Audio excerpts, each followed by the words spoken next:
alunos participando pela plataforma das atividades, estão corrigindo tudo. Ai, meus alunos são tão lindos, eles fazem com tanto carinho, seja aqui na plataforma, seja impresso, eles são tão caprichosos, eu adoro corrigir as atividades deles. Nossa, cadê a Propati? Eu pedi para ela pesquisar uma coisa para mim. Ô Propati, cadê você? Oi, professora Patrícia, tudo bem? Então, Propati, você pesquisou a Inconfidência Mineira que eu pedi para você? Claro que sim, professora Patrícia. Eu quero ver tudo que você pesquisou para ver se fica legal para eu apresentar para os meus alunos, porque eu estou aqui corrigindo as atividades e eu não tive tempo, então eu quero ver o que você fez para ver se ficou uma boa aula para eu fazer para eles. Me mostra aí o que você pesquisou, Propati, deixa eu ver. Essa história se passa na antiga Vila Rica, em Minas Gerais, por volta do ano de 1700. Naquela época, Portugal havia colonizado o nosso país. Isso significa que quem mandava aqui naquela época era a rainha de Portugal, Dona Maria I. Nessa época, o ciclo do ouro estava em alta e na cidade de Vila Rica, os mineradores extraíam toneladas de ouro.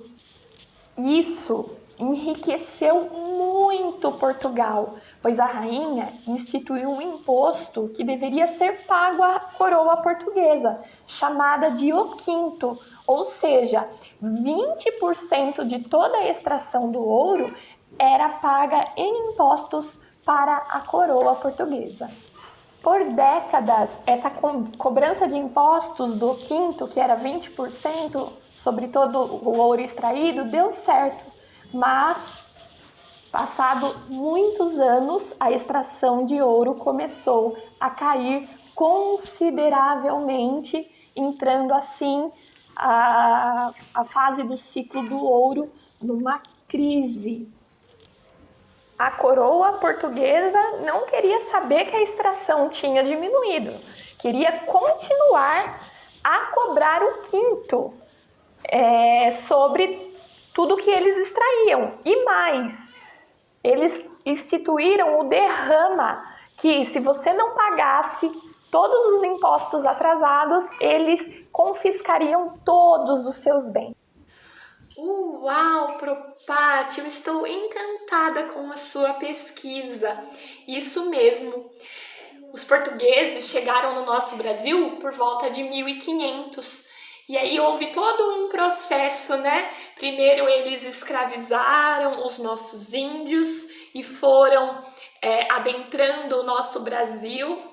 E chegaram aí em Minas Gerais, onde foi descoberto aí as nossas riquezas, primeiro o pau-brasil e depois o ouro, e aí eles extraíam mesmo todo o nosso ouro e levavam para Portugal e nós pagávamos impostos. Você pesquisou muito bem, mas eu quero saber agora Tiradentes, porque a gente sabe que esse feriado da Inconfidência Mineira se fala bastante nesse personagem Tiradentes. Você pesquisou sobre isso? Mostra pra mim. José da Silva Xavier, o nosso Tiradentes. Ele teve várias profissões. Ele foi tropeiro, ele foi minerador e foi dentista. Por isso recebeu esse apelido de Tiradentes.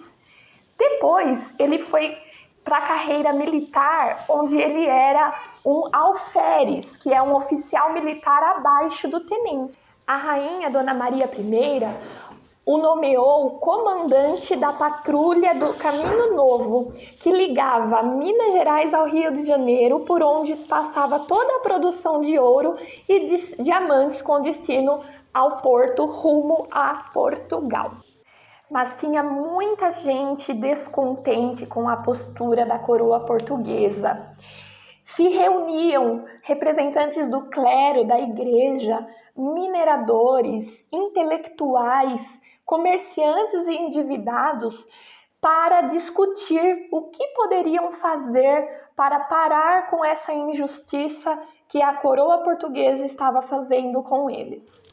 E Tiradentes participava desse grupo, pois ele também queria um Brasil novo, ele queria a nossa independência, ele queria nos livrar do poder da coroa portuguesa. Estava tudo combinado entre os inconfidentes. Tiradentes viajou para o Rio de Janeiro em busca de armas para se preparar para o dia da Revolução.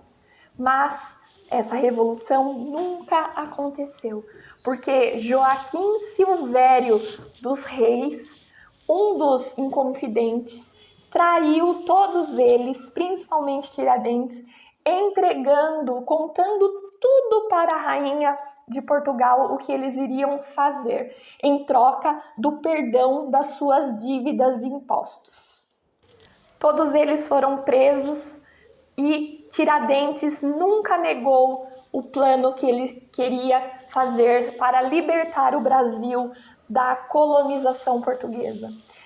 Tiradentes ficou então 3 anos preso em uma cela, enquanto todo o reinado de Portugal investigava o que eles estavam tramando.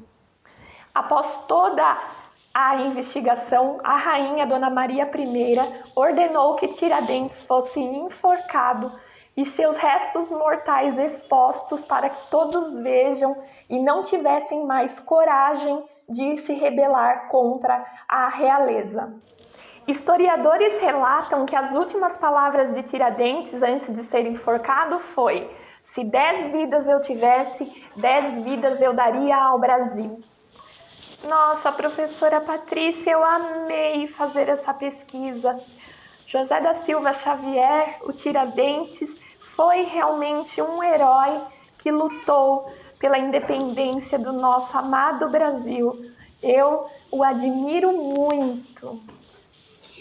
Propati, eu também. Eu admiro muito a história, a coragem de Tiradentes. E realmente, no dia 18 de abril de 1792, a rainha daquela época, Dona Maria I, condenou então para que ele fosse enforcado. E aí, no dia 21 de abril desse mesmo ano, 1792, Tiradentes foi enforcado, mas morreu pedindo, que nosso país fosse finalmente libertos aí, tivesse independência e saísse aí do poder da coroa portuguesa. Mas a nossa independência chegou apenas 30 anos depois da morte de Tiradentes, quando Dom Pedro I proclama aí a independência do Brasil, mas isso é uma outra aula. Propati, amei a sua pesquisa. Eu vou compartilhar com os alunos, porque eles já te amam, viu, Propati? Eu vou compartilhar com eles a pesquisa que você fez, tá bom? Que legal, compartilhe assim. E eu vou querer ver desenhos dessa aula. Então é isso. Tchau, pessoal! Um grande beijo e até a próxima!